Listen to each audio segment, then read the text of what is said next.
Good morning, Vestige. So once more, our logo Madam Ase, Ma'am, आपना नाम? Gitumoni ma'am তেওঁ যোৱা 2 তাৰিখ জুন মাহত আমাৰ ইয়াৰলৈ আহিছিলে বিকজ তেওঁ ৰিগাৰ্ডিং হেল্থ ইছ্যু বহুত আছিলে চ' আজি তেওঁ আকৌ আজি ডেট হৈছে 10 জুন এপ্ৰক্সিমেটলি 9 ডেজৰ ভিতৰত তেওঁ কি ফিল কৰিছে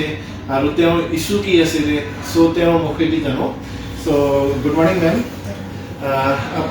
আপোনাৰ এটা ইছ্যু আছিলে এটা নহয় বহুত কেইটা ইছ্যু আছিলে ৰিগাৰ্ডিং হেল্থ তো আপুনি আমাৰ মানুহবিলাকৰ কাৰণে ক'ব পাৰিবনে মোৰ প্ৰথম ইছ্যু আছিলে মই ডায়েবেটিক পেচেণ্ট হয় মোৰ ব্লাড চুগাৰ ফাষ্টিং টু 10 থাকে আৰু পিপিও মোৰ 175 তেনেকুৱা থাকে সদায় মানে তলত নাহে নৰ্মেলত নাহে চ' মই 2 টাইমকৈ মেডিচিন লওঁ গ্লাইক'চিয়ামটো লওঁ ৰাতিপুৱা খালী পেটত আৰু এটা ৰাতি এটা লওঁ ভাত খাই উঠি তো ছাৰে মোক ক'লে যে মেডিচিন কেইটামান দিলে তো এইকেইটা মোক কনজিউম কৰিব দিলে তাৰপিছত মই কণ্টিনিউৱাছ তেনেকৈ আজি 9 দিন তেওঁ যেনেকৈ মোক ইনষ্ট্ৰাকশ্যন দিছে সেইটো হিচাপতে লৈছোঁ আজি মই 2 দিন আগতে মোৰ ঘৰতে আছে ব্লাড চুগাৰ টেষ্টিং এটা তো সেইটোত মই চালোঁ মোৰ নৰ্মেল ওলাইছে চুগাৰ হেৰি প্লাছ সো আপুনি কোনটো নৰ্মেল মানে মোৰ 140 আহিছে তো 140 টো নৰ্মেলত ধৰে গতিকে মই সেইখিনি যেতিয়া পাইছোঁ মই কালিৰ পৰা মোৰ যিটো মেডিচিন মই ৰেগুলাৰ কৰি আছিলোঁ মই সেইটো ষ্টপ কৰি দিছোঁ কাৰণ এইখিনি দি মই ভাবিছোঁ কাম আহিছে আৰু আগলৈ মই এইখিনি কণ্টিনিউ কৰি যাম তাৰপিছত আৰু মোৰ প্ৰব্লেম আছিলে মোৰ শ্লিপিং প্ৰব্লেম আহিছিলে মই লেট নাইট কাম কৰোঁ যাৰ কাৰণে মোৰ টোপনি ভাল নহয় কিন্তু ছাৰে এটা মেডিচিন দিলে শ্লিপিঙৰ হেৰি স্প্ৰে এটা মই এইটো দিছিলোঁ এইটো স্প্ৰে এই দুটা ৰাতি খোৱাৰ আগতে মই ইউজ কৰিছোঁ তো তাৰপিছৰ পৰা মোৰ টোপনিটো ধুনীয়া হৈছে এতিয়া ক'ব গ'লে মোৰ দিনতো মানে অলপ টোপনি আহে কামৰ মাজতে হয় অলপমান দেৰি মই ৰেষ্ট লৈ লওঁ তাৰপিছত তেনেকুৱাকৈ মোৰ টোপনিটো ভাল হৈছে লগতে মোৰ উইকনেছটো কমি গৈছে মোৰ আগতে মানে টায়াৰ্ড ফিল হৈ থাকে একচুৱেলি মানে কামৰ লোডটো বেছি হয় এতিয়া মোৰ মানে উইকনেছটো একদম নাই বুলিবই পাৰি ধুনীয়াকৈ কামখিনি নিজৰ কৰিব পাৰিছোঁ তাৰপিছত পেটৰ প্ৰব্লেম নাইকিয়া হৈছে তাৰপিছত ভোকটো লগা হৈছে আগতে মোৰ ভোক ইমান নালাগিছিল 1 টাইম খালে মানে পেটটো ভৰি থাকে এতিয়া ভোকটো আহে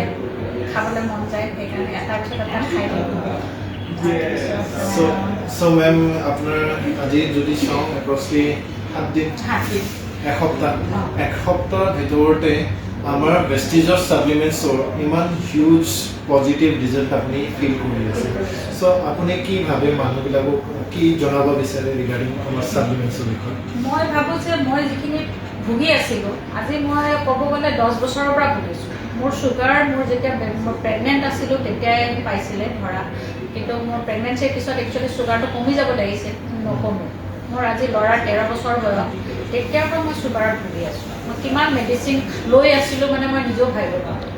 মানে ডক্টৰে মোক কৈছিলে আপুনি ইয়াৰ পিছত হয়তো ইনচুলিন ইউজ কৰিব লাগিব যিহেতু মই মানে ৰিজাল্টটো পালোঁ ইয়াৰ হয়তো মই এইখিনি মই আৰু কণ্টিনিউ কৰিম ইয়াৰ পিছত যদি মোৰ আৰু ৰিজাল্ট সদায় নৰ্মেল থাকে তেতিয়া ইউজ কৰি থাকিম আৰু মই সেইকাৰণে ক'ব বিচাৰোঁ যে অন্য মানুহেও এইখিনি কৰক কাৰণ চুগাৰ পেচেণ্টে মানে কিমান কষ্ট পায় যাৰ বেমাৰটো আছে তেওঁহে কোনো এটা ভাল লগা বস্তু খাব নোৱাৰে বস্তু ইউজ কৰিব নোৱাৰে তেনেকুৱা মানে কষ্টৰ জীৱন এটা আৰু মইতো এতিয়া ইমান বেছি বয়সতো ভোগা নাই গতিকে ৰোগ সামৰি থকাতকৈ মই ভাবোঁ কি যে বস্তুখিনি ইউজ কৰি নিজৰ লাইফটো কমফৰ্টেবলি জীয়াই থকাটো